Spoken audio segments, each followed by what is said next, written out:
نوشہرہ وادی سون میں کرکٹ کی ترقی کے لیے اہم قدم۔ پاکستان کرکٹ بورڈ کی اعلیٰ ٹیم نے جدید اسپورٹس انفراسٹرکچر کے لیے مختلف مقامات کا معائنہ کیا۔ مزید صورتحال اور پس منظر جانتے ہیں ملک عزیز احمد آوان کی تیار کردہ اس خصوصی رپورٹ میں آج تک نیوز کے ساتھ۔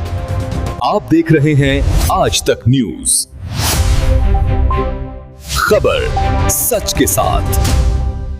نوشہرہ وادی سون میں کرکٹ کے فروغ کے لیے اہم پیش رفت سامنے آئی ہے۔ پاکستان کرکٹ بورڈ کی اعلیٰ سطح کی تکنیکی ٹیم نے وادی سون کا دورہ کیا اور کرکٹ گراؤنڈ اور اسٹیڈیم کے لیے مختلف مقامات کا جائزہ لیا۔ رپورٹ ملک عزیز احمد آوان اور آپ دیکھ رہے ہیں آج تک۔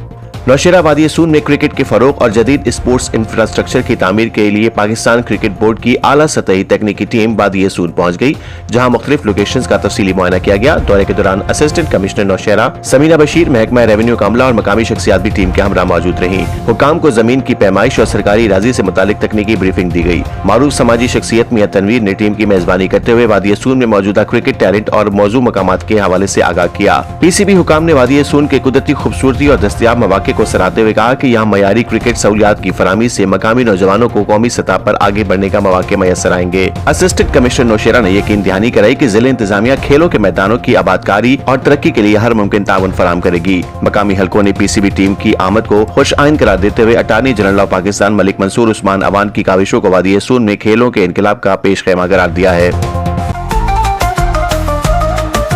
آج تک نیوز، خبر سچ کے ساتھ۔